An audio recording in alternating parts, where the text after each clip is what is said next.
जय हिंद मित्रांनो, स्वागत आहे आपलं तो गुरुजी यूट्यूब चॅनलवर। मित्रांनो, सध्या TCS आणि IBPS या कंपनीने सध्या बघा जे काही मराठी विषयासंदर्भात जे PYQ घेतलेले आहे, तर ते PYQ सध्या बघा आजच्या व्हिडिओमध्ये आपण माहिती करून घेणार आहोत। तर ह्याच्यामध्ये बघा, तुम्ही जर समाज कल्याण विभागाची जर परीक्षा देणार असाल, बरोबर, समाज कल्याण, त्यानंतर पुढची परीक्षा असेल ICDS अंगणवाडी से जी काही पर्यवेक्षकाची परीक्षा असेल किंवा मग आदिवासी विकास विभागाची परीक्षा असेल, बरोबर। तर त्यासाठी तुम्हाला महत्त्वाचे जे काही मराठी घटकावरती 25 प्रश्न सध्या बघा विचारले जातात। तर हे 25 प्रश्न मराठीमध्ये जे काही TCS आणि IBPS मध्ये कशा पद्धतीने विचारले आले होते, तर मागच्या ज्या काही परीक्षा होऊन गेल्या TCSच्या आणि IBPSने घेतलेल्या, तर त्याच्यामध्ये जे काही प्रश्न सध्या बघा विचारण्यात आले आहेत, तर ते प्रश्न सध्या आपण आजच्या व्हिडिओमध्ये बघणार आहोत, जेणेकरून तुम्हाला समाज कल्याण विभागाची परीक्षा ICDS आणि आदिवासी विकास विभाग ह्या परीक्षेमध्ये सध्या बघा नक्की फायदा होणार। तर चला तर मग सुरुवात करूया। तर प्रश्न क्रमांक पहिला आहे, तर बघा प्रश्न क्रमांक पहिला आहे, आमंत्रित या शब्दाचा विरुद्धार्थी शब्द ओळखा। तर हा प्रश्न बघा TCSने सध्या बघा विचारला होता, PYQ आहे हा प्रश्न। तर इथं ऑप्शन देण्यात आले, आगंतुक, अचानक, अकस्मात आणि अकल्पित असे ऑप्शन इथं देण्यात आले। तर आमंत्रितचा जो काही विरुद्धार्थी शब्द काय असणार आहे, तर ऑप्शन क्रमांक 1 आगंतुक हा असणार आहे। तर हा सध्या बघा वारंवार सध्या बघा विचारला जातो, तर हा लक्षात असू द्या, बरोबर, वारंवार सध्या बघा विचारला जातो। तर आपला ऑप्शन क्रमांक 1 ह्याचं उत्तर असणार आहे। पुढचा प्रश्न आपण बघूया, षटकोनी या शब्दाचा समास कोणता, बरोबर, षटकोनी या शब्दाचा समास कोणता असं विचारलेला आहे। हा देखील TCSने विचारलेला होता। तर इथं बघा समाहार द्वंद्व समास, द्विगु समास, इतर द्वंद्व समास, अव्ययीभाव समास। तर इथं लक्षात घ्या, जे काही समास आहे तर समासावरती देखील सध्या बघा प्रश्न विचारला जातो। तर समास जे असेल तर तुमचे बघा संपूर्ण जे काही चारही समास असेल तर ते चारही समास सध्या बघा मुख्य ते तुमचे बघा करून ठेवा, जेणेकरून तुम्हाला कशा पद्धतीने प्रश्न विचारला तर तुम्हाला उत्तर देता येईल। तर इथं बघा ह्या प्रश्नाचं उत्तर असणार आहे द्विगु समास, बरोबर। तर हा जो आहे षटकोनी हा शब्द द्विगु समासाचं उदाहरण आहे, म्हणून आन्सर क्रमांक ह्या ठिकाणी आपण 2 इथं म्हणू शकतो। पुढचा प्रश्न आहे, परात या शब्दाचे वचन बदला, बरोबर। तर इथं आता वचन संदर्भात प्रश्न आहे, तर वचना संदर्भात तुम्हाला एक वचन आणि अनेक वचन, बरोबर, हे जे आहे वचन, तर तुम्हाला ह्याच्या संदर्भात प्रश्न विचारला जातो। तर आता इथं परात हा शब्द देण्यात आलाय, तर इथं बघा ऑप्शन आहे पराती, त्यानंतर आहे परिते, पराते आणि परात्या असं इथं बघा ऑप्शन देण्यात आलाय। तर परात या शब्दाचा वचन बदलला आपण, तर ऑप्शन क्रमांक बघा 1 जे आहे ए पराती अशा पद्धतीने इथे आपण वचन बदलत असतो, बरोबर। म्हणजे पराती ह्या जो झाला तर हा एक वचन शब्द आहे परात, बरोबर, हा एक वचन शब्द आहे, आणि पराती जो आहे तर हा अनेक वचन शब्द आहे। तर हे देखील लक्षात असू द्या, अनेक वचन, बरोबर। तर ह्याचा हा प्रश्न जो आहे तर बघा वारंवार रिपीट होतो परात शब्द। तर असे प्रश्न तुम्हाला विचारले गेलेले आहे। पुढचा प्रश्न बघूया, विकास कविता वाचत आहे या वाक्यातील कर्म ओळखा। हा प्रश्न बघा TCS तलाठी मागची जी काही तलाठी भरती झाली तर त्याच्यामध्ये सध्या बघा विचारण्यात आलेला आहे। तर विकास कविता वाचत आहे, तर या वाक्यातील आपल्याला कर्म ओळखायचं आहे, बरोबर। कर्म जो आहे तर तो सध्या बघा ओळखायचा, किंवा पण वाक्यामध्ये तुम्हाला एकतर कर्म विचारला जातो, किंवा मग दुसरं जे असेल कर्ता विचारला जातो, बरोबर, किंवा तिसरं जे असेल क्रियापद विचारलं जातं, बरोबर।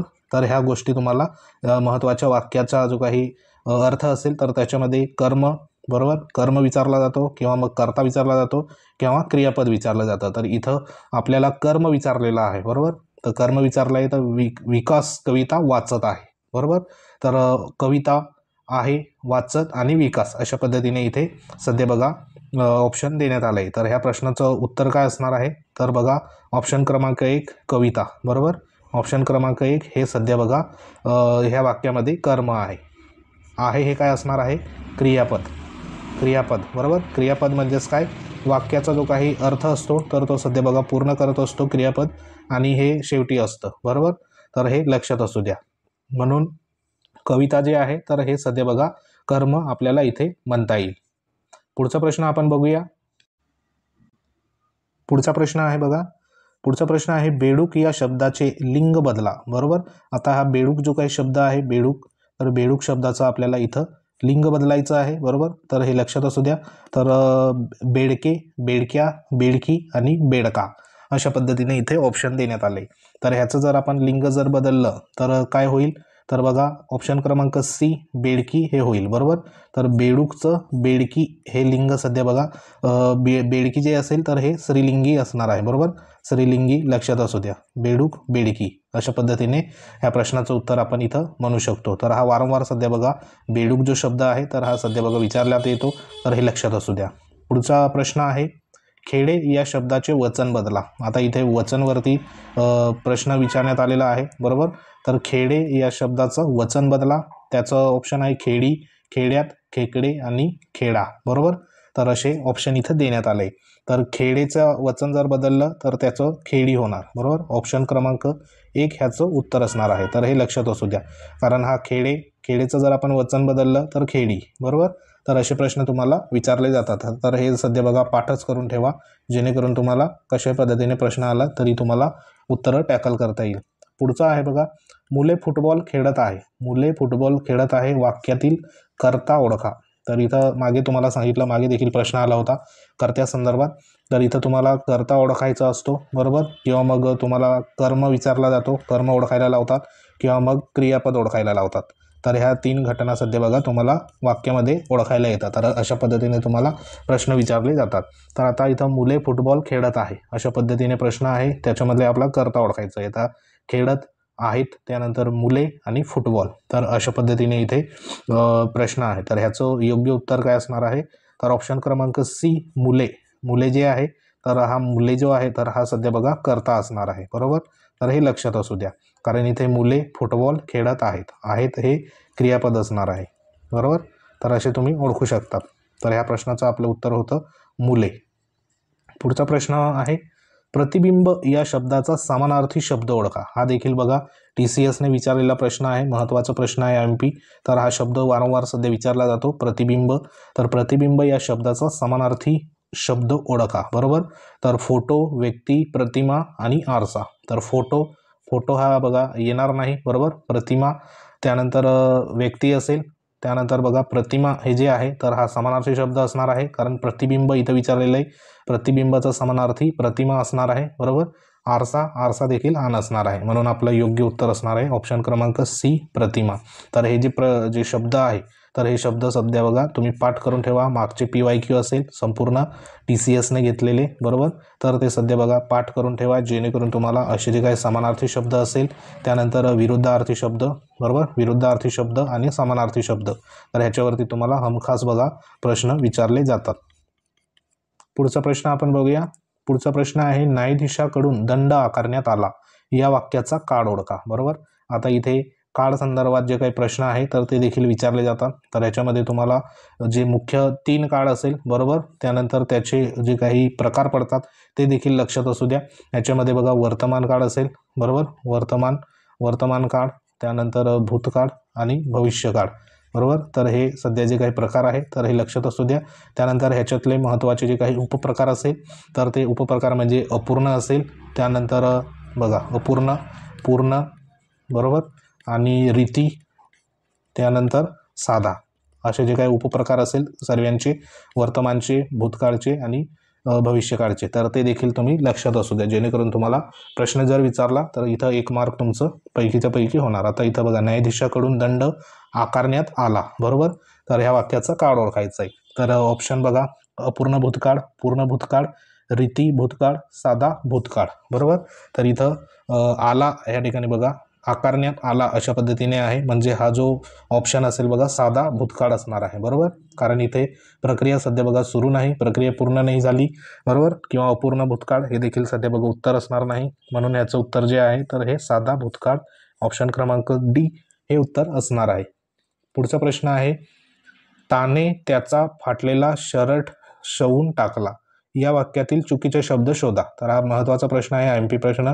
असे बघा चुकीचे शब्द सध्या बघा देण्यात येतात, तर ते तुम्हाला त्या वाक्यामधून सध्या ओळखायचे असतात, बरोबर. तर इथे ऑप्शन आहे ताने त्याचा टाकला, ताने शर्ट सवून, बरोबर, त्याच्या शर्ट सवून, त्याने फाटलेला टाकला. तर हे इथं ऑप्शन देण्यात आलेले आहे. तर आपल्याला जे काही इथे बघा शब्द म्हणजे या ठिकाणी वाक्य देण्यात आलं आहे, तर ह्याच्यामध्ये आपल्याला चुकीचे शब्द सध्या बघा ओळखायचे आहे, बरोबर. तर चुकीचे शब्द काय आहे तर इथं ताने, बरोबर, तानेऐवजी काय यायला पाहिजे तर त्याने, बरोबर. तानेऐवजी इथं त्याने अशा पद्धतीने यायला पाहिजे, बरोबर. दुसरा जर शब्द इथं चुकीचा जर त्याचा फाटलेला आहे, बरोबर आहे. त्यानंतर शर्ट, शर्ट जो आहे बरोबर म्हणजे शर्ट, शर्ट हा शब्द एक इथं आपल्याला चुकीचा सापडला आहे, बरोबर शर्ट. त्यानंतर पुढचा आहे बघा शवून, शवून म्हणजे शिवून पाहिजे होता, तर हा शवून, शवून हा शब्द सध्या बघा चुकीचा आहे. मग हे 3 शब्द कुठे आहे, तर 3 शब्द आपल्याला ऑप्शन क्रमांक इथं 2 मध्ये सध्या बघा दिसत आहे, म्हणून आपलं ऑप्शन क्रमांक 2 हे उत्तर असणार आहे, बरोबर. इथं टाकला येतं म्हणून इथं नाही येणार, बरोबर. इथं त्याच्या आहे म्हणून हे देखील नसणार. इथं बघा फाटलेला आणि टाकला हे येतं म्हणून हे देखील नाही येणार. आपलं उत्तर असणार आहे ऑप्शन क्रमांक 2. तर अशा पद्धतीने तुम्ही जे काही व्याकरणदृष्ट्या महत्त्वाचे जे काही शब्द असेल तर ते शब्द तुम्हाला ओळखता आले पाहिजे, जेणेकरून वाक्यामध्ये चुकीचं काय आणि बरोबर काय तर ते तुमच्या लक्षात येईल. म्हणून आपलं उत्तर हे 2 नंबरचं असणार आहे. पुढचा प्रश्न आहे अपरिहार्य या शब्दाचा विरुद्धार्थी शब्द ओळखा, बरोबर. हा TCSचा प्रश्न आहे, मागे तलाठी भरतीमध्ये सध्या बघा विचारण्यात आलेला प्रश्न आहे. तर अपरिहार्य याचा विरुद्धार्थी काय असणार आहे, तर बघा परिहार्य, ऐच्छिक, अनावश्यक आणि आवश्यक, बरोबर. तर हे दोघे तर इथं बघा कटले. त्यानंतर ह्याच्यामधून कोणता आहे, तर ऑप्शन क्रमांक 1 परिहार्य, बरोबर. इथं अपरिहार्य आहे तर ह्याचा विरुद्धार्थी काय असणार आहे, परिहार्य. तर हा शब्द देखील लक्षात ठेवा, हा प्रश्न वारंवार सध्या बघा विचारला जातो. पुढचा प्रश्न आहे शमशेर, शमशेर या शब्दाचा समानार्थी शब्द ओळखा. तर हा प्रश्न बघा वारंवार सध्या परीक्षेमध्ये विचारला जातो, बरोबर. हा जो शब्द आहे शमशेर, तर ह्या शमशेर शब्दाचा समानार्थी शब्द कोणता आहे अशा पद्धतीने विचारण्यात आला आहे. तर बघा प्रख्यात, तलवार, कुऱ्हाड आणि भाला. तर ह्या प्रश्नाचं उत्तर काय असणार आहे, तर बघा ऑप्शन क्रमांक बी तलवार. तलवार जे आहे तर हे शमशेरचा या ठिकाणी समानार्थी शब्द आहे. तर हा शब्द वारंवार सध्या बघा विचारला जातो, तर हे लक्षात असू द्या. IMP प्रश्न होता. पुढचा प्रश्न आहे स्पृहा, स्पृहा या शब्दाचा समानार्थी शब्द सांगा. हा प्रश्न TCS तलाठीमध्ये विचारण्यात आलेला आहे. मागची जी काही तलाठी भरती होती तर त्याच्यामध्ये बघा TCSने विचारलेला प्रश्न आहे स्पृहा, स्पृहा या शब्दाचा समानार्थी शब्द इथं आपल्याला ओळखायचा आहे, बरोबर. तर स्पृहा म्हणजे काय, एक प्रकारची इच्छा असते. तर इथं बघा आवड, ईर्ष्या हा देखील नाही, आवड देखील नाही, गरज हे देखील नाही. ऑप्शन क्रमांक बघा डी असेल ह्याचं उत्तर, इच्छा, बरोबर. स्पृहा म्हणजे ह्याचा समानार्थी अर्थ जो असेल तर तो इच्छा हा असणार आहे स्पृहाचा. तर हा देखील IMP प्रश्न होता, हा देखील लक्षात ठेवा. पुढचा प्रश्न आहे, पुढचा प्रश्न बघा मी रोज सकाळी पहाटे उठलो व 1 तास शाळेचा अभ्यास करतो या वाक्याचा प्रकार ओळखा, बरोबर. तर इथे महत्त्वाचं वाक्य देण्यात आलं आहे, तर वाक्याचे जे काही प्रकार आहे तर ते तुम्हाला या ठिकाणी करून ठेवायचे आहे. तर वाक्य तुम्हाला ओळखता आलं पाहिजे. त्याच्यामध्ये प्रधान वाक्य असेल, बरोबर, प्रधान वाक्य असेल, केवल वाक्य असेल, केवल वाक्य, त्यानंतर संयुक्त वाक्य, संयुक्त वाक्य, बरोबर. त्यानंतर मग गौण वाक्य. हे जे प्रकार आहे तर हे सध्या बघा तुम्हाला लक्षात ठेवायचे आहे, जेणेकरून तुम्हाला कशा पद्धतीने प्रश्न विचारला तर इथं तुम्ही उत्तरे देऊ शकतात आणि तुमचा जो काही मार्क असेल तर तो इथं फिक्स करू शकतात. तर इथं बघा ऑप्शन काय आहे, प्रधान वाक्य, केवल वाक्य, संयुक्त वाक्य आणि गौण वाक्य, बरोबर. तर आता इथे 2 वाक्य आहे. एक प्रकारे बघा मी रोज सकाळी पहाटे उठलो, बरोबर. आता इथं व हे जे आहे तर ह्याच्याने सध्या बघा दुसरं जे वाक्य आहे तर ते जोडले गेलेलं आहे, म्हणजे 1 तास शाळेचा अभ्यास करतो, बरोबर. व तर हे असे शब्द जर आले तर इथं लक्षात ठेवायचं, तर हे जे शब्द जर आले तर हे संयुक्त वाक्य या ठिकाणी असतं, बरोबर. केवल वाक्य आलं तर ह्याच्यामध्ये डायरेक्ट वाक्य असतं, बरोबर. त्यानंतर प्रधान वाक्य ह्याच्यात आलं तर कोणत्या तरी एका वाक्याला सध्या बघा प्राधान्य दिलेला असतो, बरोबर. तर इथं मी रोज सकाळी पहाटे उठलो, बरोबर, व 1 तास शाळेचा अभ्यास करतो अशा पद्धतीने प्रश्न आहे, म्हणून आपलं उत्तर असणार आहे संयुक्त वाक्य. पुढचा प्रश्न आहे पाणी दूषित होणार नाही याची काळजी द्यावी या शब्दात या जे काही वाक्य आहे तर ह्या वाक्यामध्ये अशुद्ध जे काही रूप असेल, बरोबर, तर ते अशुद्ध रूप असेल तर त्या वाक्यामध्ये शुद्ध रूप आपल्याला शोधायचं आहे, बरोबर. म्हणजे ह्याच्या जो देण्यात आलेला आहे प्रश्न तर ह्याच्यामधलं बघा आपल्याला जे काही शुद्ध रूप असेल ह्या वाक्याचं तर ते ऑप्शनमधून सध्या इथे शोधायचं आहे, बरोबर. तर इथं आधी अशुद्ध काय आहे तर ते ह्याच्यामध्ये एक प्रकारे तुम्ही निरीक्षण जर केलं तर तुमच्या लक्षात येईल, बरोबर. तर ह्याच्यामध्ये अशुद्ध जर आपण इथं जर शोधलं तर बघा एक आपल्याला इथं दूषित जो शब्द आहे तर हा इथं अशुद्ध शब्द या ठिकाणी आपल्याला पाहायला मिळतोय एक, बरोबर. त्यानंतर दुसरं जर बघितलं तर इथं बघा द्यावी आहे, बरोबर. हा द्यावी जो आहे तर हा देखील अशुद्ध शब्द आहे. तर हे दोन शब्द कुठे आपल्याला दिसतात तर बघा दूषित, बरोबर, यावी. ऑप्शन क्रमांक 1 देखील नाही येणार उत्तर. त्यानंतर ऑप्शन क्रमांक 2 देखील इथे येणार नाही, बरोबर. त्यानंतर इथं बघा 3 नंबरचं आहे पाणी दूषित होणार, हे देखील नाही येणार. तर ऑप्शन क्रमांक 4, बरोबर, ऑप्शन क्रमांक 4 या प्रश्नाचं उत्तर येणार आहे, बरोबर. तर इथं बघा पाणी दूषित होणार नाही, बरोबर, याची काळजी घ्यावी अशा पद्धतीने आहे. आता इथं दूषित जो आहे तर ह्याला बघा दुसरा जो काही उकार असतो दला तर तो लागत असतो आणि इथं घ्यावी हे अशुद्ध होतं. तर इथं बघा द्यावी जे अशुद्ध होतं तर इथं घ्यावी हा ऑप्शन बरोबर आहे, बरोबर. म्हणजे पाणी दूषित होणार नाही याची काळजी घ्यावी अशा पद्धतीने इथं हे ऑप्शन उत्तर असणार आहे, ऑप्शन क्रमांक डी, बरोबर. आता इथं हे 3 का नाही आहे तर ह्याच्यामध्ये बघा इथं यावी होतं म्हणून ह्या पहिला क्रमांकाचा नाही. त्यानंतर इथं जर बघितलं आपण तर इथं दूषितचा आहे तर इथं दुसरा उकार आहे, बरोबर. तर हे देखील सध्या बघा इथं असणार नाही. त्यानंतर ह्याच्यामध्ये अजून काय फरक होता तर इथं पाणी होणार नाही याची काळजी द्यावी असं होतं. त्यानंतर पाणी दूषित होणार नाही याची काळजी घ्यावी, इथं पहिला उकार होता. इथं बघा पाणी दूषित होणार नाही याची काळजी घ्यावी, पाणी शब्द बरोबर आहे. इथं दुसऱ्यामध्ये पाणीला बघा विलांटी होती म्हणून हे देखील इथं चुकीचं होतं. त्यानंतर ह्याच्यामध्ये दूषित जे आहे दूषित तर ह्याला पहिला उकार होता म्हणून हे देखील चुकीचं होतं. तर इथं बघा पाणी हा शब्द देखील बरोबर आहे, बरोबर. त्यानंतर दूषित हा शब्द देखील बरोबर आहे, योग्य आहे. त्यानंतर काळजी बरोबर आहे आणि घ्यावी हे बरोबर आहे म्हणून हे जे उत्तर असणार आहे आपलं ऑप्शन क्रमांक डी म्हणजे 4 नंबरचं हे उत्तर योग्य असणार आहे. तर असे प्रश्न तुम्हाला विचारले जातात. पुढचा प्रश्न आहे आकाशवाणीद्वारे जागतिक पातळीवर संदेश पोचविला जातो, बरोबर. तर या वाक्याचा आपल्याला प्रयोग ओळखायचा आहे. आकाशवाणीद्वारे जागतिक पातळीवर संदेश पोहोचविला जातो, बरोबर. तर जे प्रयोग आहे तर प्रयोग तुम्हाला महत्त्वाचे तिघे जे काही प्रयोगाचे प्रकार असेल, बरोबर, तर ते तुम्हाला करून ठेवायचे आहे जेणेकरून तुम्हाला कर्तरी प्रयोग असेल, बरोबर, कर्मणी प्रयोग असेल, कर्मणी, त्यानंतर भावे प्रयोग हे जे मुख्य प्रयोगाचे प्रकार आहे. त्यानंतर ह्याचे जे काही प्रकार पडतात तर ते प्रकार देखील तुम्हाला बघा अकर्मक असेल, सकर्मक असेल, बरोबर.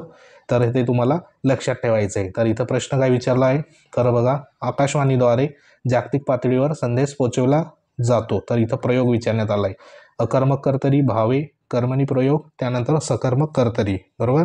तर इथे पोचवला जातो आहे, बरोबर. तर हा प्रयोग कोणता असणार आहे कर्मणी प्रयोग असणार आहे, बरोबर. हे कर्मणी प्रयोगाचे उदाहरण आपण इथं म्हणू शकतो कारण आकाशवाणीद्वारे जागतिक पातळीवर संदेश पोचविला जातो अशा पद्धतीने इथं सांगितलेलं आहे. तर हा कर्मणी प्रयोग सध्या बघा असणार आहे, तर हे लक्षात असू द्या. तर अशा पद्धतीने जे काही प्रश्न असेल तर ते प्रश्न तुम्हाला बघा विचारले जातात. तर जवळपास जे काही आपण मागे PYQ सध्या बघा आलेले आहे तर ते सध्या इथं बघितले आहे. तर अशा पद्धतीने तुम्हाला नक्की व्हिडिओच्या माध्यमातून फायदा होईल. तर असेच प्रश्न आपण पुढे देखील तुम्हाला बघा PYQ असेल महत्त्वाचे जे काही प्रश्नसंच असेल तर ते सध्या घेऊन येणार आहोत. तर व्हिडिओ आवडला असेल माहिती व्हिडिओला लाईक करा. तुम्ही जर आपल्या चॅनलवर नवीन असाल तर चॅनलला सबस्क्राईब करून घ्या जेणेकरून तुम्हाला अशाच प्रकारच्या महत्त्वाच्या व्हिडिओ तुम्हाला बघायला भेटेल. ही PDF तुम्हाला आपल्या टेलिग्राम चॅनलवर अवेलेबल होऊन जाईल. तर टेलिग्राम चॅनलची लिंक व्हिडिओच्या डिस्क्रिप्शनमध्ये देण्यात आली, तेथे जाऊन तुम्ही जॉईन करू शकता, बरोबर. तर भेटू आपण नेक्स्ट लेक्चरमध्ये. तोपर्यंत जय हिंद, वंदे मातरम.